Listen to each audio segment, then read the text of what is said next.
नमस्कार दोस्तों, पिछले वीडियो में हमने कई सारे स्टार्टअप के टर्म्स एक्सप्लोर किए। स्टार्टअप टर्म्स के दूसरे पार्ट में मैं आप सबका स्वागत करता हूं। दोस्तों, स्टार्टअप की सारी टर्म्स अच्छी तरह से समझ में आए, इसके लिए हम एक एग्जाम्पल लेते हैं। वही एग्जाम्पल हम सभी स्टार्टअप टर्म्स में इस्तेमाल करेंगे। मान लीजिए हमने एक बिजनेस कंसल्टिंग फर्म स्टार्ट की है, जहां पे हम जो छोटे छोटे बिजनेस होते हैं उनको एडवाइस देने का काम करते हैं, और उसके लिए एक हमने वेबसाइट भी बनवाई। हमने उस वेबसाइट पे डिफरेंट फील्ड के बिजनेस कोचेस को ऑनबोर्ड किया। हमारा स्टार्टअप करता क्या है कि अगर किसी को बिजनेस में कुछ प्रॉब्लम आए हैं या फिर बिजनेस के रिलेटेड कोई एडवाइस चाहिए, तो वो यूजर हमारी वेबसाइट पे आकर उस पर्टिकुलर एक्सपर्ट का टाइम ऑनलाइन बुक कर सकता है, और एक्सपर्ट उस यूजर के साथ कनेक्ट करके एडवाइस दे सकता है या फिर उसका प्रॉब्लम सॉल्व कर सकता है।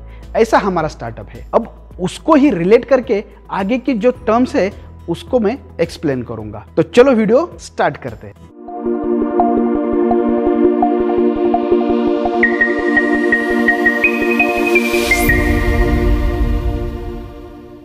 आज का पहला टर्म है डेली एक्टिव यूजर, जिसको हम DAU भी बोलते हैं। डेली एक्टिव यूजर का मतलब है कि आपके प्लेटफॉर्म पे कितने यूजर डेली एक्टिव रहते हैं। जैसे कि हम रोज व्हाट्सएप, यूट्यूब, गूगल, फेसबुक ऐसे ऐप यूज करते हैं। 2022 के स्टैटिस्टिक्स के अनुसार यूट्यूब के इंडिया में around 467 million daily active user है। हमारे स्टार्टअप का एग्जांपल लिया तो डेली एक्टिव यूजर वो है हमारी वेबसाइट पे हर रोज विजिट करते हैं, वेबसाइट को ब्राउज करते हैं और किसी पर्टिकुलर एक्सपर्ट को एडवाइस के लिए बुक करते हैं। वाओ, वीकली एक्टिव यूजर, इसमें काउंट होता है कि वीकली कितने लोग आपके वेबसाइट या ऐप को यूज करते हैं। समझो आपके वेबसाइट पे मंडे से सैटरडे तक 10 डेली एक्टिव यूजर है और संडे को 2 यूजर चले गए, लेकिन 2 यूजर और ऐड हो गए, तो हमारा वीकली एक्टिव यूजर हो गया 10। माउ MAU, मंथली एक्टिव यूजर।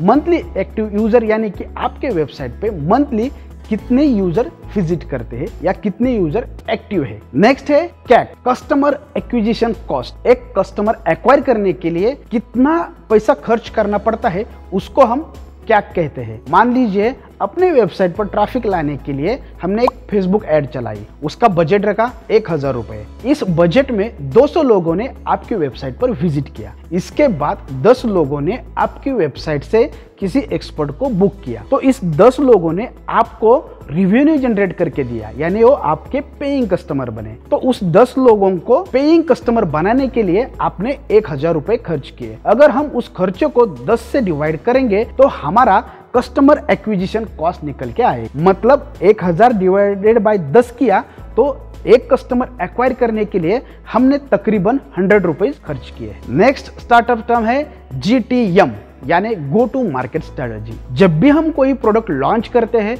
तो उसे मार्केट में लाने के लिए हमें कोई प्लान बनाना पड़ता है। वो जो प्लान होते हैं, वो जो स्ट्रेटेजी होती है, उसको ही हम गो टू मार्केट स्ट्रेटेजी बोलते हैं। नेक्स्ट स्टार्टअप टर्म है बर्न रेट। हमने स्टार्टअप तो स्टार्ट किया, लेकिन उसको चलाने के लिए मंथली कुछ खर्चे होते हैं, जैसे कि ऑफिस रेंट हो गया, एम्प्लॉय की सैलरी हो गई, लाइट बिल, चाय कॉफी, प्रिंटिंग पेपर, वेबसाइट और सर्वर की कॉस्ट। इस सारी चीजों के लिए हर महीने कोई ना कोई खर्चा आता है, उसको हम बर्न रेट कहते हैं। यूनिकॉर्न स्टार्टअप, वैसे स्टार्टअप जो जल्द ही यूनिकॉर्न बनने वाले हैं। इसका अगर फ्रेश एग्जांपल लेंगे तो वो है जेप्टो। 10 मिनट डिलीवरी स्टार्टअप की अब मार्केट में बूम चल रही है। जेप्टो का जल्द ही यूनिकॉर्न होने वाला है, इसलिए हम इसको यूनिकॉर्न स्टार्टअप बोल सकते हैं। रन रेट, क्रिकेट का रन रेट अलग होता है, यहाँ स्टार्टअप की रन रेट की बात कर रहे हैं। एक स्टार्टअप ईयर ऑन ईयर कितनी % से ग्रो होता है उसे हम रन रेट कहते हैं। नेक्स्ट है LTV यानी लाइफ टाइम वैल्यू। एक कस्टमर से आप लाइफ टाइम कितना वैल्यू एक्सट्रैक्ट करना चाहते हैं उसे ही LTV कहते हैं। अगर एक कस्टमर आपके साथ 5 साल जुड़ा रहता है, इस पीरियड में वो आपसे कितने बार प्रोडक्ट परचेस करेगा और उसकी एन एवरेज कॉस्ट क्या होगी ये देखना पड़ता है। मान लो आपके पास एक SaaS बेस्ड सॉफ्टवेयर है, उसे कस्टमर को दिया। इस सॉफ्टवेयर वो कस्टमर कम से कम 5 साल तो आराम से यूज करेगा। सॉफ्टवेयर की प्राइस हो गई अगर 3000 रुपए पर ईयर, तो उस प्राइस को हमने जितने पीरियड तक वो यूज करने वाला है उसको हम LTV कहेंगे। मतलब इस एग्जाम्पल में 5 साल को अगर हमने 3000 से मल्टीप्लाई किया तो हमारा फाइनल आता है 15,000 रुपए। मतलब उस प्रोडक्ट की एलटीवी हो गई 15,000 रुपए। आज के इस वीडियो का आखिरी और 10वें नंबर का स्टार्टअप टर्म है MVP, मिनिमम वायबल प्रोडक्ट। अगर हम कोई प्रोडक्ट लॉन्च कर रहे हैं तो उसे पहले कम से कम फीचर्स के साथ लॉन्च करना चाहिए, ताकि यूजर से क्या रिस्पॉन्स आता है उसे देखकर हम अपने प्रोडक्ट को अपडेट कर सकते हैं। एक कम से कम फीचर वाले प्रोडक्ट को ही MVP कहते हैं। इसे हमारे इन्वेस्टमेंट टाइम और रिसोर्सेस में काफी बचत होती है। तो दोस्तों, इस वीडियो में इतना ही। स्टार्टअप टर्म्स के इस सीरीज में बने रहिए मेरे साथ। आशा करता हूँ ये सारी टर्म्स आपको समझ में आ रही है। मिलते हैं नेक्स्ट पार्ट में। This is Shivraj Patil signing off.